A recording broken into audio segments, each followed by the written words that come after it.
Mega prince Varun Tej సరైన hit కోసం గత కొంతకాలంగా ఎదురుచూస్తున్నాడు. అయితే తన తాజా చిత్రం ఆపరేషన్ వ్యాలంటైన్ పై మాత్రం భారీ అంచనాలు పెట్టుకున్నాడు. ఈ మూవీతో మళ్ళీ సక్సెస్ ట్రాక్ ఎక్కాలని చూస్తున్నాడు. ఈ మూవీ తెలుగు, హిందీ భాషల్లో నిర్మించిన విషయం తెలిసిందే.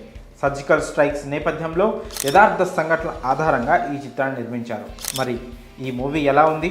వరుణ్ తేజ్ అనుకున్నట్లు సక్సెస్ ట్రాక్ ఎక్కుతాడా? ఆపరేషన్ వ్యాలంటైన్ చిత్రం ప్రేక్షకులను అలరించిందా?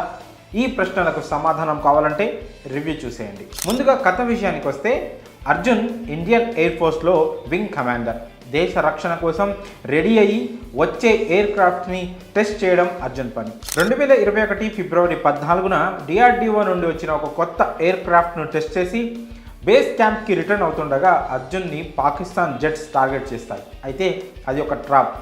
ఇండియన్ ఎయిర్ ఫోర్స్ ఆ జెట్పై దృష్టి పెట్టి ఉన్న సమయంలో కింద భూమిపై పుల్వామా దాడి జరుగుతుంది. ఇండియా 40 మందికి పైగా సైనికులను కోల్పోతుంది. అక్కడి నుంచి దానికి ప్రతీకారంగా ఇండియన్ ఎయిర్ ఫోర్స్ చేసిన పోరాటం ఏంటి? వింగ్ కమాండర్ అర్జున్ పడ్డ కష్టం ఏంటి?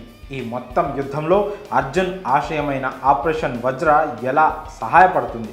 అతని భార్య అయిన మరో కమాండర్ అహనా రోల్ ఏమిటి?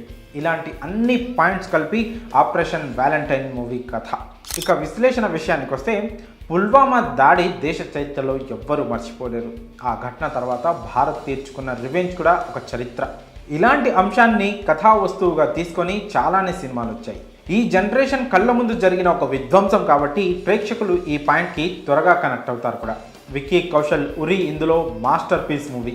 అయితే ఆపరేషన్ వ్యాలంటైన్ మూవీలో కూడా ఈ మ్యాజిక్ రిపీట్ అయిందా అంటే లేదనే చెప్పుకోవాలి. ఆపరేషన్ వ్యాలంటైన్ మూవీని పూర్తిగా దేశభక్తి ప్రధానంగానే ప్రమోట్ చేశారు.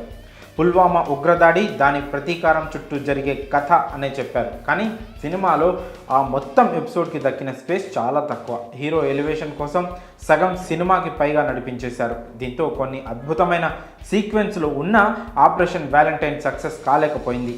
ఆపరేషన్ వ్యాలంటైన్ మూవీ మొదలైన అరగంట వరకు ఆపరేషన్ వజ్రాన్ని రీకాల్ చేసుకుంటూ ఫ్లాష్ బ్యాక్ సీన్స్ పడుతూ ఉంటాయి. దీంతో కథలో ఆ సీక్వెన్స్ ఎక్కువ ప్లే ఉంటుందని అంతా ఆశిస్తారు. కానీ అసలు ఆ సీక్వెన్స్ అంతా అండర్ ప్లేలో చూపిస్తూ హీరో బిల్డప్ షాట్స్గా ఉపయోగించుకున్నారు. ఇక చాలాసేపటికి పుల్వామా ఉగ్రదాడి జరగడం, దానికి ఇండియన్ ఎయిర్ ఫోర్స్ ప్రతీకారానికి సిద్ధం అవ్వడంతో ఫస్ట్ హాఫ్ కాస్త ఎంగేజింగ్ అనిపిస్తూ ముగిస్తుంది. సెకండ్ హాఫ్ మొదలైన 15 నిమిషాల్లో కథలోని మెయిన్ పాయింట్ అయిపోతుంది. ఇక ఆపరేషన్ వ్యాలంటైన్ కథ ఏముంది అనగా, ఓ ఫిక్షనల్ పాయింట్ ఈ కథకి అటాచ్ చేసి హీరో క్యారెక్టర్కి ఎలివేషన్ ఇస్తూ పోయారు. అప్పటి వరకు కొంత ఆకట్టుకుంటూ నడిచిన ఆపరేషన్ వ్యాలంటైన్ ఇక్కడి నుంచి టోటల్గా ఎమోషన్ మిస్ అయిపోయి ఒకానొక స్టేజ్కి వీడియో గేమ్ అయిపోయింది. అయితే లాస్ట్లో వింగ్ కమాండర్ అభినందన్ రిఫరెన్స్ ఇండైరెక్ట్గా చూపించడం కాస్త కొసమెరుపు. ఇంకా నటీనటులు మరియు టెక్నికల్ టీం పనితీరు గురించి మాట్లాడుకున్నట్లయితే, ఆపరేషన్ వ్యాలంటైన్ కోసం వరుణ్ తేజ్ తన బెస్ట్ ఇచ్చేశాడు.